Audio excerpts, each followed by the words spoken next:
T minus 1 minute.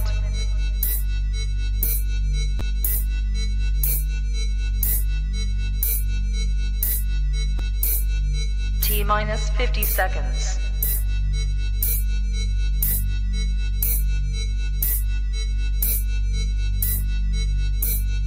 T minus 40 seconds.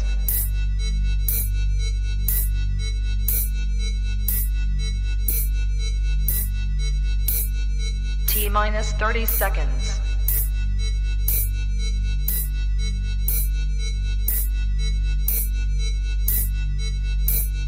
T minus 20 seconds.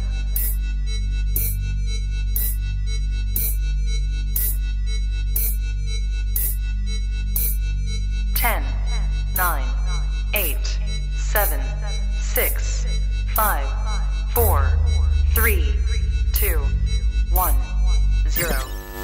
Own it, own it, own it, Kong. I own it. It did. Women's Wrestling Talk, the #1 women's wrestling show on the planet.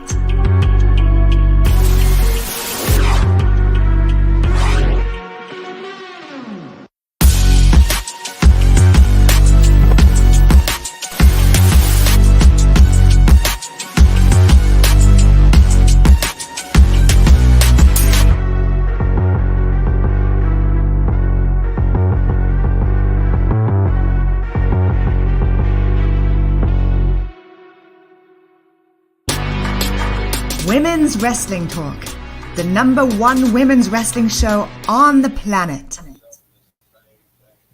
Oh, hold on, guys. Hello. Sorry, y'all, with the stream starting screen. Technical difficulties, but hey, it's Monday. So welcome to Women's Wrestling Talk, the #1 women's wrestling show on the planet. And welcome to the WOW Superheroes Aftershow. Now, of course, I'm your girl, Stephanie Hardy, host and creator of the Hardy Wrestling Podcast, color commentator for the Belladonna Division, Battle Club Pro, and Black Girl Magic 2, and of course, a host of Women's Wrestling Talk. But I am not alone, of course. Here to help me talk about and break down the action of what went on WOW Superheroes is, first of all, the amazing super mom, host and creator of In Cat We Trust. She's Katrina Blake. How are you? That was great. That was great. Thank you. I'm good. A little tired, but I am good. Happy to be here with you guys. Of course. I've actually been waiting all week to do that. If you can tell, because I just love that song. But yeah, I love it. But yeah.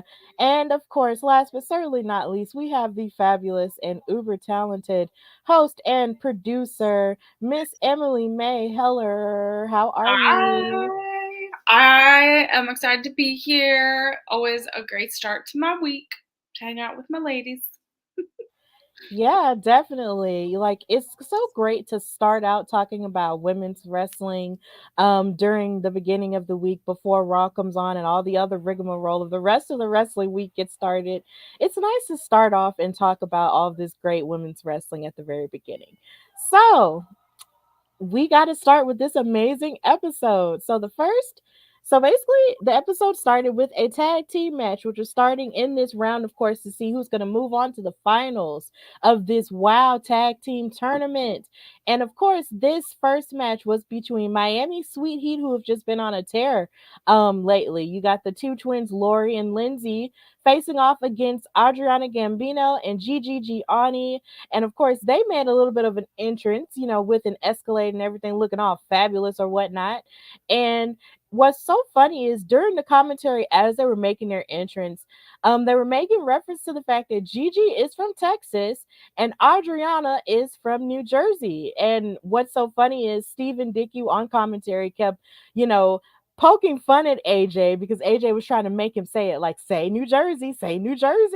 But he was just like, oh yeah, I did say Gigi was from Texas. But Adriana is from where? And he finally said New Jersey, and she said, whoop. I know, that was funny. That made me crack up right off the top on commentary. I love it. No, New Jersey, Katrina knows, right? Yeah, I mean, yeah, Jersey's okay, I guess. Yeah, it's funny. She's from You New gotta York, say but it. You gotta say it loud, okay? Loud and proud. yeah, so, they have their thing, but I understand that pride because I'm from Alabama.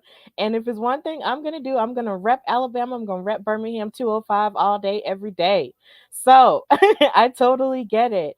And then of course you had Miami Sweet Heat, coming to the fold with their beautiful Miami Dolphins colored gear and everything, representing Miami. Still calling themselves a Magic City, even though that's Birmingham, but it's okay. So this match was really good. I enjoyed this match very much. So you saw some of the best. Of course, you saw the best of what these teams had to offer. You got to see Miami Sweet Heat and their technical abilities as a tag team, sort of utilizing their bodies as weapons in order to hit their opponents. And then, of course, they were isolating their opponents and everything. But Gigi and Adriana did a fantastic job in this match, too. You saw a lot of great hard hitting stuff from Gigi. And then from Adriana, you saw like all kinds of impressive things. Like she hit like a leg drop, but it was into a split, utilizing those long legs and everything. But it seemed like for a huge chunk of the match, Miami Sweet Heat really had control of the entire thing. But like I said, Adriana and Gigi really did try their best. But in the end, it was that tag team continuity and their intelligence that really wound up, playing a factor into the victory of Miami Sweet Heat, and they went ahead and won the match, and now they have qualified for the finals in the tag team tournament. So, ladies, starting with Katrina, how did you feel about this match, and how do you feel about Miami Sweet Heat going into the finals? Not surprised. Honestly, I did think, as I've said, there were some interesting other tag teams that we have seen throughout this tournament, but there's something to be said about siblings. There's something to be said about sisters, and I feel like that's what they have. And what I said about the Tonga twins, same thing. You have a vibe with your family. You have a vibe with your person. Like you could have a good vibe with your tag. Not this is again not we've seen plenty of tag teams. They're not related that have such a good like chemistry that works so well. But there's something to be said about the siblings. You think of like the Hardys, like siblings working together. And so I'm actually wasn't surprised at all. And there were times, where it looked like maybe, but I was like, but I feel like they will pull it off at the end. Um, and they did. And so I'm actually not surprised that they are the ones. I thought it would be between the two. Honestly, I still think the Tonga twins are taking it, but I think it's gonna be a good match because again, you're gonna have sisters versus sisters, and I feel like that's gonna be like pretty awesome. But yeah, I was not surprised at all. I thought it was a really good open. I even like that this tag team with Gigi and I like because they're so like bougie. And normally sometimes bougie people do the most, and so but it's like it's okay coming from them. Like I'm not too agitated with it coming from them, and I like that. And so you got like a southern Texas usually like Southern Belle type style type like bougie, and then you got like maybe I don't want to say Jersey Shore because I don't know if they were like more irritating than bougie, but you know what I mean, like those upper like uppity a bit. And so that's the vibe you kind of get from that team, and I feel like they work well together, being both like that. But like, at the end of the day, my the sisters they came with it, and I'm not surprised. I think it's going to be a really interesting finals, honestly, because I felt like these were going to be the two teams. That's exactly what happened. I felt that like from the very beginning. I was like, yeah, I will be very surprised if they don't go this route. And so I'm really interested to see who's actually going to come out with the titles. But I wasn't surprised at all with this matchup being the winner, being who it was. Yeah, definitely. I agree. I really agree with all of those points. So, Emily, how did you feel about the outcome? Yeah, I mean, we saw so many interesting matchups and tag teams throughout this tournament. I think there was some surprises leading up to this moment. Um, but I think I'm not like I'm kind of with Katrina here, where I'm not completely surprised because again, they have such a good connection as tag team partners that it just makes sense for them to move on to the finals. But I think it's going to be interesting to see in the finals if they can pull out all the stops for to be crowned champions. And you know I also am trying to see if there might be, because there was a little there's been interferences and things like that, some little tricky moments throughout this tournament where and some surprises, some curveballs, and so I don't know if we're going to get any of those leading into the finals, because I think there's still some tricks up certain people's sleeves, perhaps. Yeah, it really might be some tricks up certain people's sleeves. But yeah, it's just that when you have, a team that just has such great chemistry, like Katrina said to the whole twin family thing, it's just like they know each other's steps and they know each other's moves. So it's just like it was kind of hard to imagine them not winning. But it would have been a huge upset if Adriana and Gigi had won, because they did have, a really strong showing in this match. So either way, I was very impressed with both of these ladies, but I am really glad that Miami Sweet Heat is going forward in the finals. And I really do hope, I really do hope that the Tonga twins are going to be, the main ones to face off against. I'm really excited. Yeah. Do we think like the Tonga twins are going to take it though? I say yes, but go ahead. Because again, we got that I think it's going to be a good matchup. I magic truly power. do. I think this is going to be the test of what sisters work the best, what sisters can outsmart the others the best. But I do think the Tonga twins, I feel like they have a bit of a toughness, a little more, that gives them a bit of an edge, in my opinion. So I'm going with the Tonga twins. Yeah, I'm going with the Tonga twins as well. Could you imagine a long time ago if in their prime you could have heard maybe seen the Hardys versus the Steiner brothers or something like that? That would be crazy. Just thinking about all the siblings and stuff. Up, we got a guest. We have TK in the comments saying hi, hello.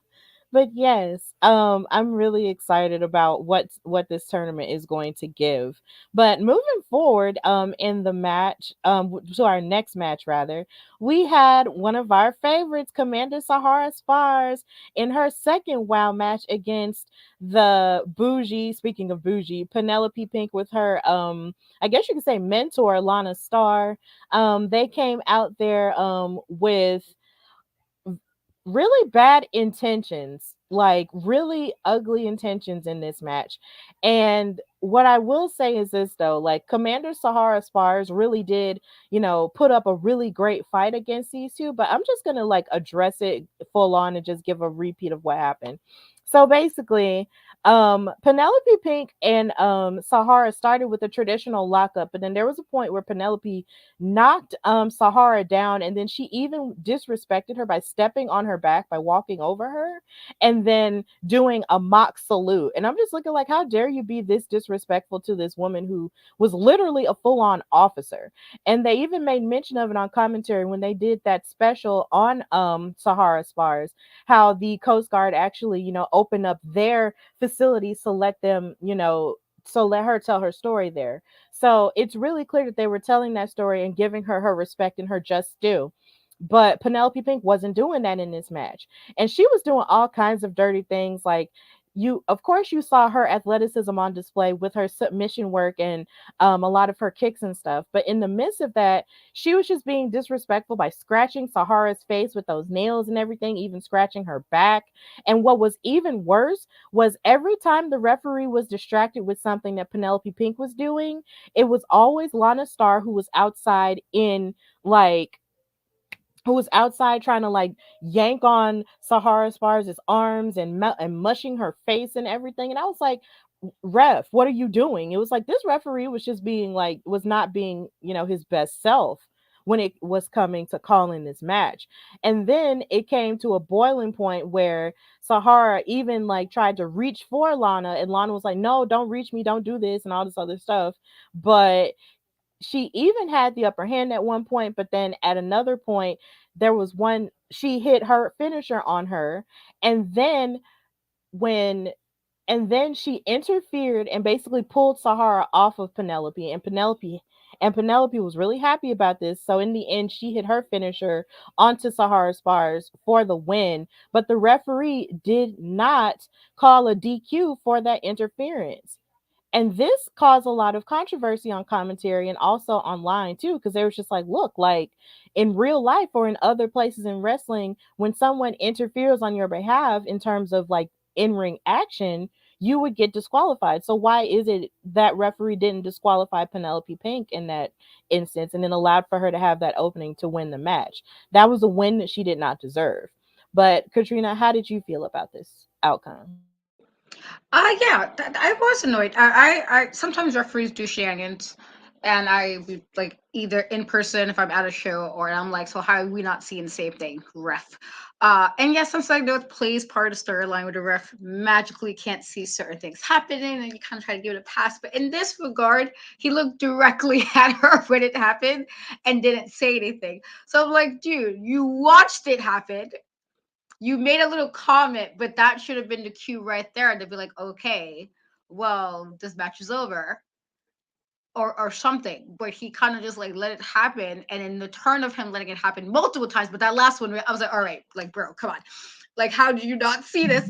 Like, you looked at it and made a comment and still didn't acknowledge it happening. And so by that point, I was like, all right. And I felt like Sarah was robbed because of that, because it's like, she had like there was moments like she was really given, like when she pulled her back into the middle of the ring, and I'm current with it all the time. I still love when he did that because I'm like, yes, don't allow them to get to the ring. You bring them right back to the middle of the ring. I feel like that's super awesome ring psychology when people do that. And so she moved her back either way when she had the STFU on her, and still there was all those shenanigans happening, and the referee was like, yeah, well, maybe we should end the match. It was just like, oh, okay, well, blah blah blah. And then she got to get a win over nonsense that was interference after interference after interference. So I was a little annoyed by that. But at last time, I was really like talking a lot of smack to the ref when I saw, because I was like, bro, you had one job. how do you not like? How do you not react properly to this? And now she has that loss, and it wasn't like she took the loss cleanly, And so I was a little annoyed by that. I felt like Sarah definitely had it if that didn't happen. And it was like multiple interference. You saw her a few times, like kind of poke her head out of the ring, like, what do you do? Like, kind of jarring at a lot. And so I didn't understand why the ref like looked at that and then didn't respond correctly. And so this is one of those times where I'm like, I know I'm not a referee, but bro, you like, unless magically you went blind at that moment, we saw the same thing. Why did you not stop? Like, why was there no disqualification? And so I was glad that was mentioned, because I'm like, okay, I thought you were gonna ignore like other wrestling shows like that, like we like come on, ref. It does so I was a little annoyed. I'm not gonna lie. I was like, come on, and it's unfortunate. And so I'm gonna assume maybe this will be a little thing of feud with them now, because it wasn't like a legit like clean loss. It's like she lost it because of the interference and the referee apparently not doing his job properly. Yeah. So yeah, Katrina, I had a moment too during this moment where I was like yelling at the ref. Like I get into it, right? Like when I'm watching it, I get into it and I'm like yelling at the ref, like, come on, right? Like if you're not paying attention, if you're not giving the right calls, if you're not interfering in the right way, and or something else is happening, like the ref is in charge of keeping things, you know, in the ring, on the rails, you could say, right? You got to keep the train on the tracks, right? And this was a moment where I'm like, what is the ref doing? And the refs have been very good, most, in most of the episodes, but this was the first time where I'm like really, was really kind of upset with the outcome, because they didn't follow the rules of the DQ. There was like a just really like messy moment here where it's like, what, like this is a chance for a wrestler to step in and like change the outcome of a match. And obviously we saw this happen. And Katrina, to your point, there could be some underlying issues here, or some feud here, building some other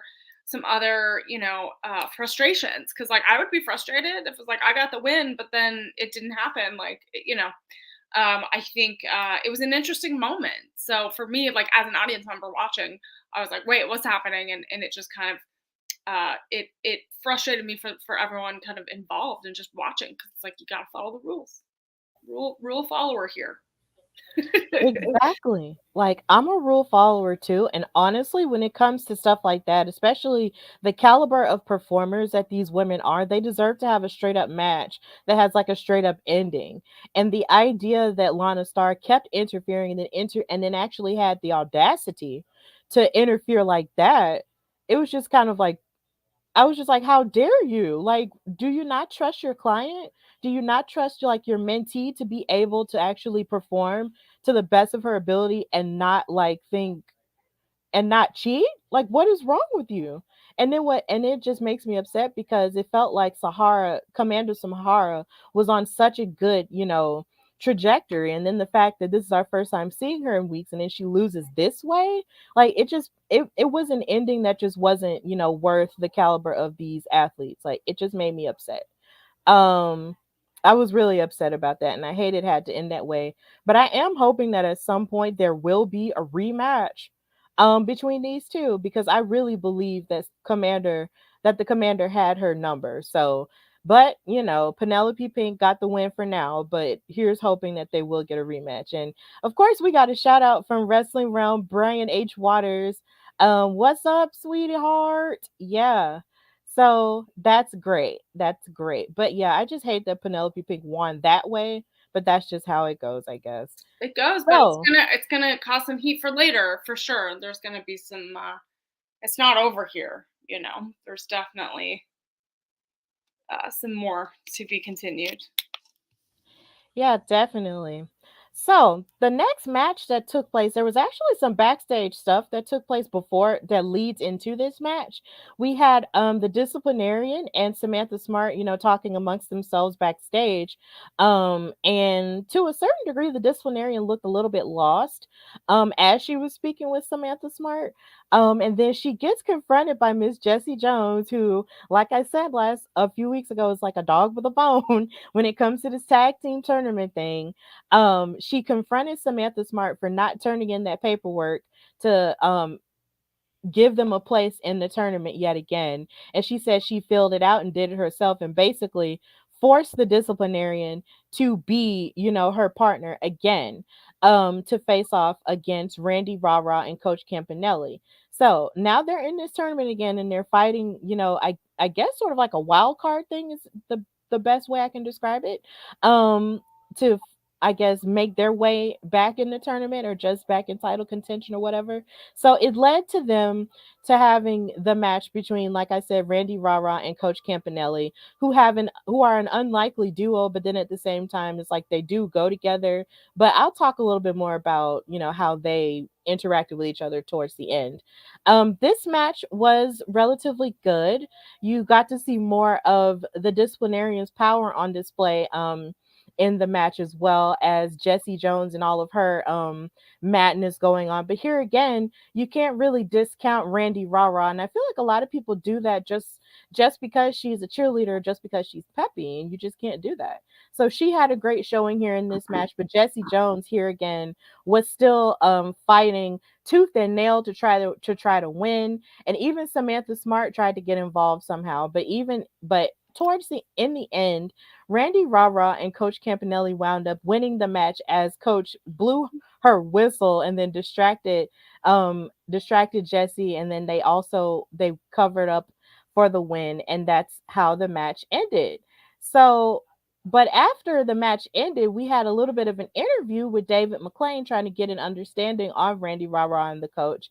And for every question that David McLean was trying to ask Coach Campanelli, it's like, well, not coach, but for every question that he was trying to ask to Randy, the coach kept answering on behalf of her. And it was almost like Randy didn't even have a chance to really speak for herself. And that's something that kind of irritates me as a person. It's just like, no, like if this person has the capability to speak for themselves, let them speak for themselves. Like, don't speak for them. You're acting like she's a child. Like, I understand you're a coach and everything, but I just don't need you to take this coach thing a little bit too seriously. Because even in football, like when it comes to ESPN and Fox News and Fox Sports and stuff like that, Like they let the players speak for themselves. It's not always the coach doing all the speaking. So for her to be speaking for Randy Rara, it was just a little bit off-putting. Like she had like only a little bit to say in comparison to like everything that coach had to say. And that irritated me. So they wound up winning, but here again, there's like this tension involved with them already. So, Katrina, how did you feel about this match, and how do you feel about the pairing of Randy and the coach in light of this? I wasn't surprised considering again there was some I think I want to say 2 weeks ago when they kind of had interacted off this group in the first place, and I so you have somebody who's like a cheerleader, and you have somebody who's a coach, and and you think of like athletics, you think of sports, or even a cheer squad where it's literally all cheering, which is actually like that can be very competitive as well.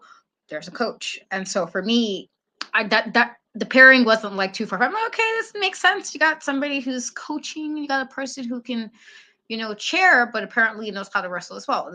It works, and so I was okay with the pairing. I thought Randy really shined in this match.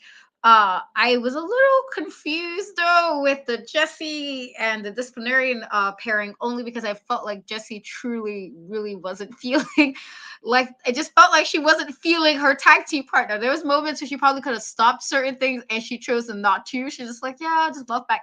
And then when she decided to kind of step in, it was a little too late. And I was really lost by if you were truly trying to get yourself back into being in contention for a tag title, why was this your reaction? It was like a lot of bickering on the side. I was truly surprised actually that there wasn't some real interference either from the disciplinarians manager. Like she was there, but she actually didn't interfere. Like the most she said was she jarred a bit at the audience when they first came out, but she didn't really get herself involved. And I was a little surprised by that as well, because at some point it actually Randy really had disciplinary all over the ring. And I was like, okay, it's a little odd because the disciplinarian has some height to her. And she didn't really use it as much as she probably could have. Like she probably could have done some stuff with her height advantage against like Randy's a little bit more quicker, but she has size. And I didn't see her really use that. And so that threw me off a little bit as well. And so I don't know if this was like because they kind of had a little bit of an agreement a few weeks ago that it was like, okay, we'll just throw this together. But it didn't seem like they worked well. And so I feel like I don't know if this is going to be the end of the line for Jessie, considering she wanted to become tag champion again. Um, but it's like, well, we got the finals now. So unless you interfere and ruin that for them, like you're pretty much now this has to be done. And I felt like the urgency she might have had like the first time we saw her when she took on two people by herself to prove like I don't even need a partner. That urgency she had that very first time was lacking. And I was a little surprised by that because it was like you was like trying to prove your point that first time you took on like two people. Like I don't even need a tag partner to prove to you I deserve to be here. And then this time you had somebody trying to help, and then it was just like you wasn't really on the same page, or you didn't want to be on the same page. And that kind of threw me off only because it seemed so different than the urgency she's been displaying weeks before this, as in trying to get herself really back into this tournament. And so that kind of threw me off. But otherwise, I think Randy particularly really shined in this match. Yeah. I mean, Katrina, I think you hit the point that I was going to make, was that I actually liked the Disciplinarian and Jessie together, but you're right that Jessie, has been picking these opponents, right, to kind of insert herself back into this tournament. And I feel like the agency and kind of full on like force that she brought and energy she brought in the beginning, I feel like her ego kind of got in the way in these later matches where she's like, you know what, I'm going to have everyone kind of do the work for me in a sense, where she's like, it's okay. Definitely. I'm so cool. I've been here for a while. Like I can have other people, even though the disciplinarian's been around for a long time too. I feel like she kind of overestimated her opponents. And so her ego got in the way a little bit. And that caused kind of Randy Raw to like kind of shine a little bit more and have that moment to shine. So I think there might be some interference in the finals. I feel like maybe it turns into kind of a, maybe it's a Jessie comes in with an opponent we haven't seen yet and it's a 3-way match or something. I don't know. I think it's I think the match overall was really great, but I feel like Jessie needs to get her steam back, right? She was very frustrated, very angry at the end of this match. You could see her just not not happy. But it's like how can she how else is she gonna prove to the other like WoW superheroes like what she can do if she doesn't like push herself further? Yeah, it is kind of hard because it's like you guys said, it's just like a lot of this from the beginning has just been Jessie trying to prove that she can win. Like it was almost like she was trying to do like a one woman show kind of deal. Like if she couldn't find a partner, then she was going to do all of this herself. She had a little bit of a bravado to her, like as if she just kept trying to like, oh well, I'm going to do this, I'm going to do this, I'm going to do this, I'm going to do this. And it was almost to the point to where she didn't even want to be like a team player. Like there's no I Mhm. in team. And Yep. it's just, and she just kept focusing, on herself. And when you tend to only focus on yourself, it just basically proves that any level of communication that you would think that you are obligated to with your partner, you're not going to get because it's clear that you don't respect them. So, and you can even tell that she doesn't respect them because she just, swaggered in and basically said, "Oh well, I have this application. You need to come with me." Blah blah blah. And I feel like all of that has basically come back to haunt her in this sense. And considering Miami's Sweet Heat is in the finals, and then the Tonga twins are more than likely going to go to the finals as well. And then you also have Randy and the coach, in there Mhm. somehow.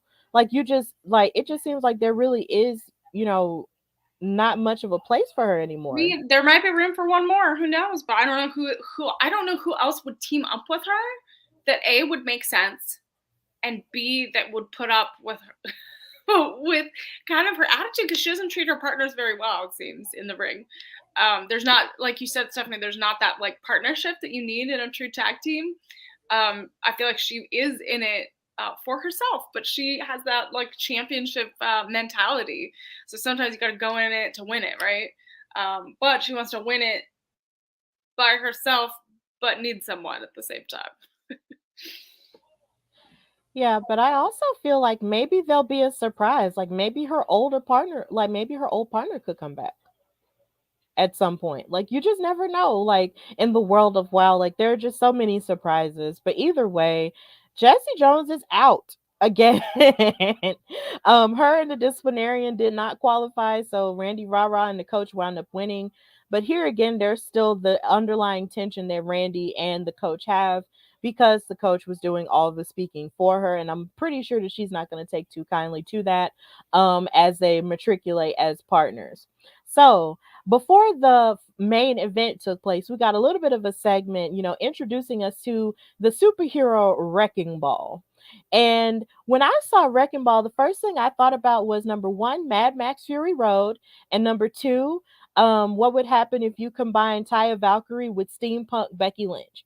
Like that's what she reminded me of in the most beautiful way possible. Yeah. And she's just this powerhouse of a woman, and it just seems like she really does, she doesn't really like to focus a lot on society's, needs and stuff like that. Like she likes the bare bones of stuff, right? So that's kind of what, her motivation is. And she does hope to be a dominant champion. And so she went ahead and made her debut and faced off against the fearsome Reina Del Rey in this main event. And of course, Reina Del Rey had a lot to say, considering she did lose, her championship opportunity or her match against the Beast and also Tormenta. So in the midst of all of this, she cut a promo talking about, that she would face anybody, in the locker room that, that wants to fight against her. And this is where Wrecking Ball came out. And this was a very powerhouse, a very short but powerful match between these two. Like you had a lot of hard hits and stuff. Like they were just kneeing each other, like pounding each other with their forearms and elbows and everything. And the fight just got so intense that they started to fight out in the like from all around the ring to around commentary to the point to where David McLean and the crew were afraid of their safety. And then they also finally fought out into the audience of the Globe Theater. So it was a very fearsome fight. And as they fought out into the Globe audience, that was really where the match ended. It just ended with them fighting and they had to sign off. Um, so we don't know if they maybe continued fighting after the cameras went off, or if they had to stop, or if referees and security had to come and break them up, if they got to fighting out in the concession stand. We don't know what went on. So I guess we gotta wait and We're in a see. food fight, Stephanie. I'm on a full-on food fight, fighting that catering. Right. Like I guess we gotta wait and Fight see. those concessions. Right. Like we just gotta wait and see. Maybe they went in the parking lot like they like to do I on don't know. Like Jay's NXT. gonna continue into next episode, like a full-on street fight. Like they're in the streets of Hollywood. fighting. Right. That would be pretty sick. But Emily, how did you feel about this, match out even though it was short? I mean, I think this was a great introduction to the Wrecking Ball because, like, what's better to have someone come in and look and kind of put someone on their feet, right? Because Reina Del Rey's been coming in, has been very dominant, wants that championship title, wants to try to, has been showcasing her talents and, bringing in a newcomer to kind of take the edge off a little bit, kind of shake things up, I think is really good. And I really liked this moment. I feel like it was really creative. We haven't really had something that kind of threw us off like this in a big way. So this was really fun. I'm excited to kind of see where it goes from here. Again, does it continue? Because I want more of this because it was a little bit more gritty. It's a little bit more outside of like TV style wrestling where, they're going all over the place. They're not just in the ring. And so I don't know. I like it. It's messy and fun and breaks apart what we've seen so far. Yeah, definitely. I agree. It was really gritty and very hard hitting, and I appreciate seeing that, in WoW. It was a very diverse type of match that I really enjoyed. So Katrina, how did you feel about this match and the encounter of it, spilling over into the end of the show into the audience? Kind of sad that it didn't really go longer than it did because I know Wrecking Ball from like from other like promotions, and so I was actually very hyped for this debut.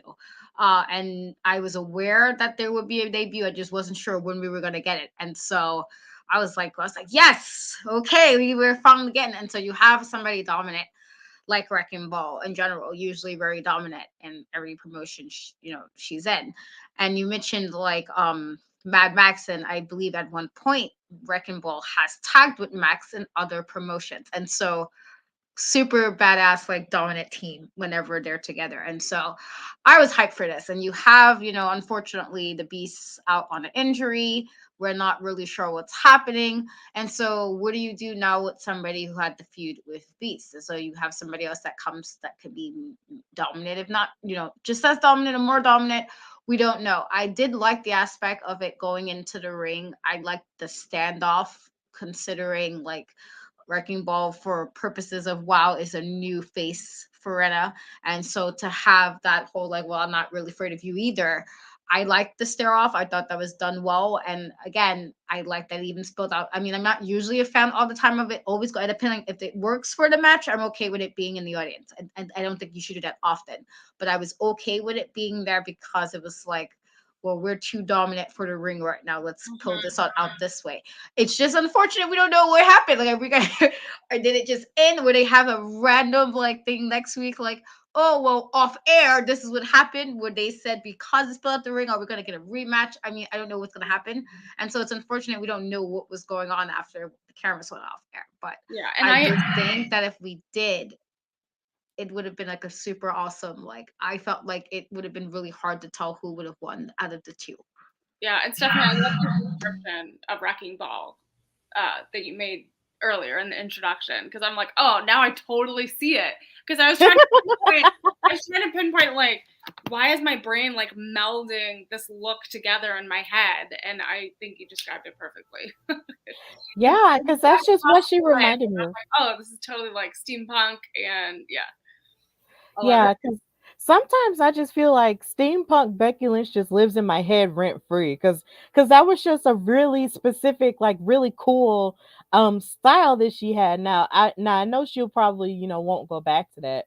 But it was just like so cool back then. And so to see that, and then to see also Taya Valkyrie thrown in there as well. When you mesh them together, you get Wrecking Ball. And it's just, I really enjoyed seeing her, and I can't wait to see, what came of that fight after the show went off.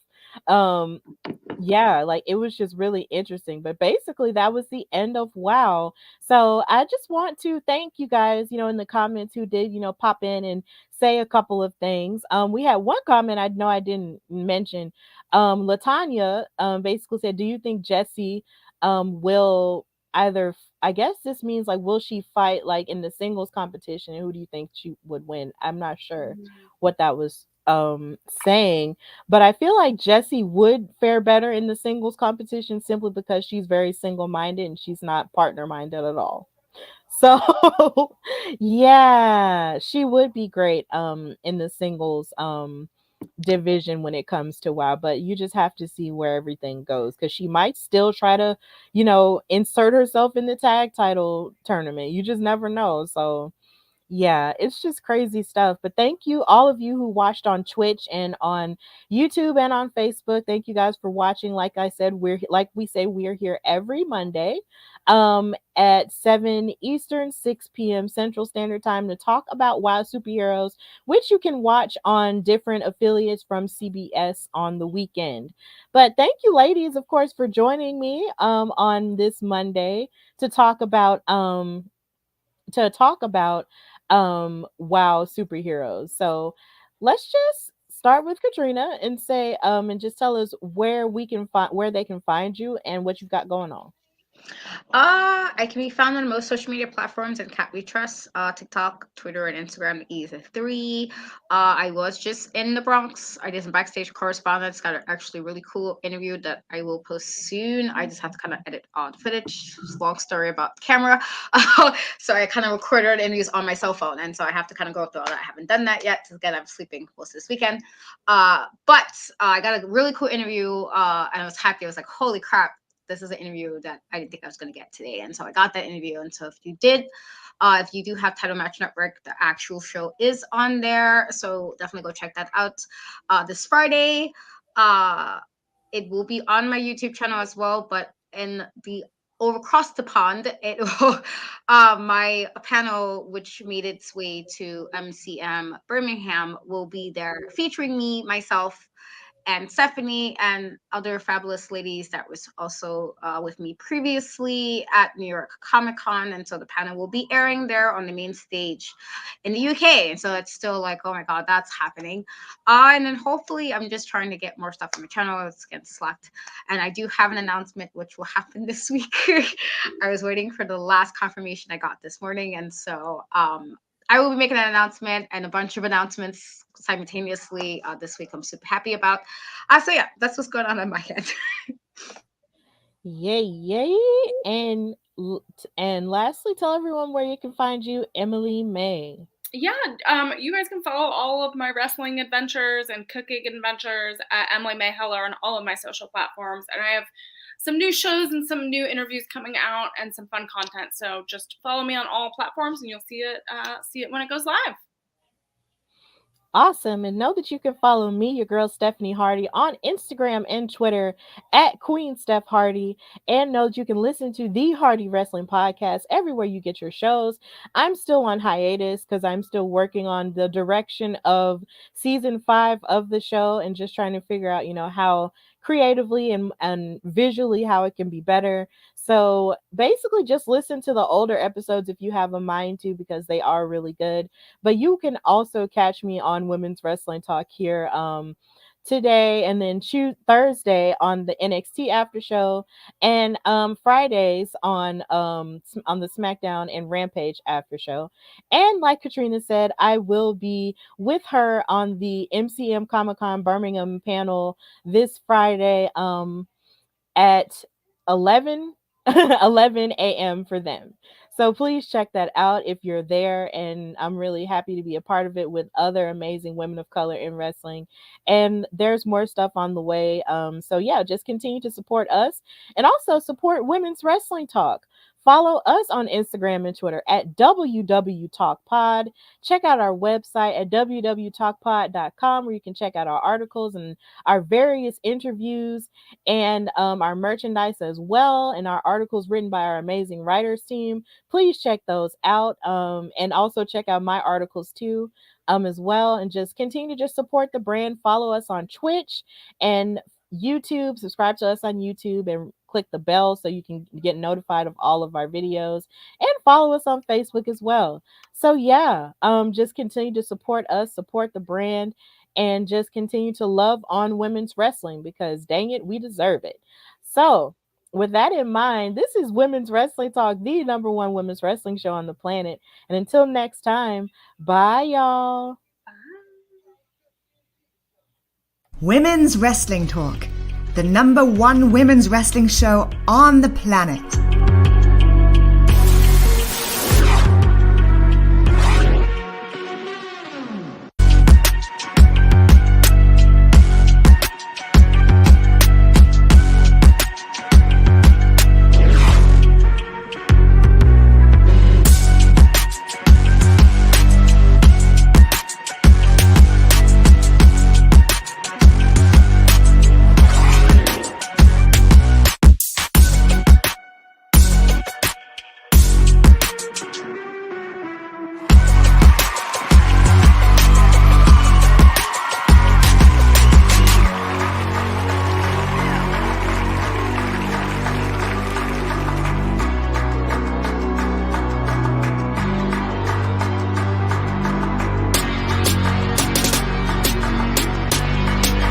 Women's Wrestling Talk, the number one women's wrestling show on the planet.